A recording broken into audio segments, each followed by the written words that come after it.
Hey folks, in today's video we are going to look at all changes coming in patch 9.0, the Shadowlands Prepatch for Resto Druids, with my usual cat weaving flair. So let's get started. Firstly, we'll look at the big things that everyone is losing. 70 levels, lots of item levels and corruptions. If this is your first pre-patch, this is kinda normal. Generally the game becomes easier when things are removed or rescaled because Blizzard would rather undertune than overtune, but I can't guarantee anything this time. Essences are not going away in the pre-patch, but your necklace Azurite power will be normalised, so everyone's is equal. No more grinding AP. Before we go over specific Resto Druid things, this will only be taken into account level 50, your new maximum before Shadowlands. That means I won't mention new abilities or ranks that you gain after level 50. One other note, in the pre-patch you'll find your spellbook split into Druid spells and spec abilities. Abilities all Druids have, like Moonfire for example, will be in the Druid section, but spec specific abilities, like Sunfire, which is only available to Balance and Resto Druids, are in the Balance or Resto tab. Righto, with that done, let's talk about new base abilities. Stampeding Roar is the first, now available to all Druids. On a 2-minute cooldown it increases the movement speed of yourself and allies by 60% for 8 seconds, some great extra utility.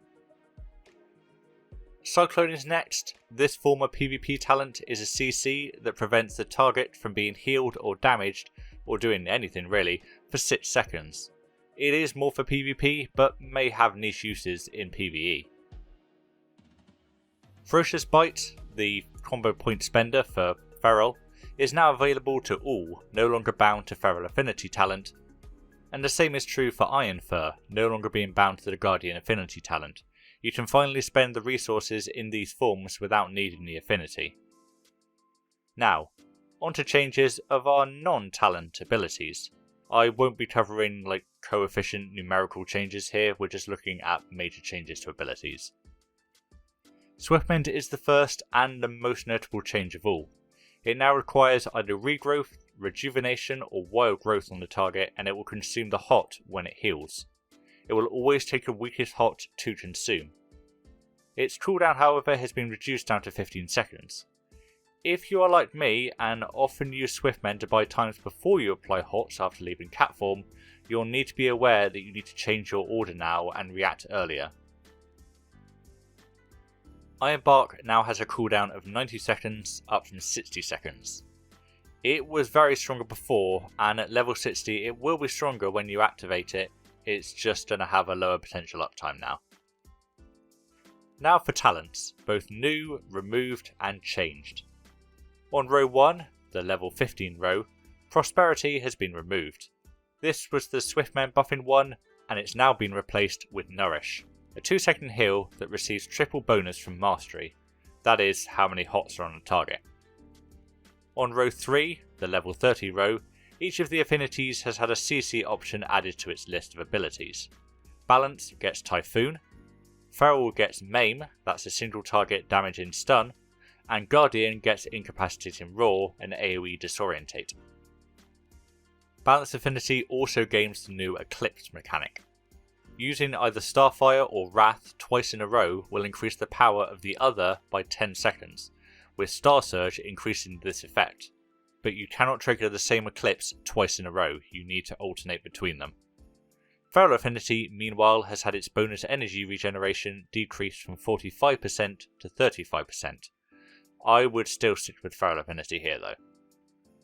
Also, Swipe is capped at 5 targets now. On row 4, the level 35 row, Typhoon has been removed, added to Balance Affinity as mentioned earlier, and has been replaced with Heart of the Wild. Full video here explaining all about it, but the short story is it increases the effect of your chosen affinity abilities by 30% 45 seconds, on a 5-minute cooldown. Also in this row, Mighty Bash stuns the target for 4 seconds, down from 5, on a minute cooldown, up from 50 seconds. On row 6, the level 45 row, Stonebark, the Iron Bark buffing talent, has been removed and replaced with Overgrowth, formerly a PvP talent, which on a minute cooldown applies most hots instantly to the target. Finally, on row 7, the level 50 row, Photosynthesis now only has a 4% chance to bloom Life Bloom on the target, down from 5%. Its effect when cast on yourself is unchanged. Lastly, some other mild notes. Flight Form no longer grants the Flying Riding Skill when learned, it instead requires that Riding Skill to be purchased to be used. Travel Form by default now cannot be mounted, but if you have Stag Form already or buy it from Dreamgrove, you can be mounted again. And of course, you can change your cat, bear, flight, travel forms, the whole lot at the barbershop, and that includes artifact appearances outside of your spec. So as a Resto Druid, your cat form can be any one of the Feral Affinity artifact appearances, and even the fire cat form from the Firelands. All you need to do is obtain the form, such as via an item or glyph. And that is everything in the pre-patch.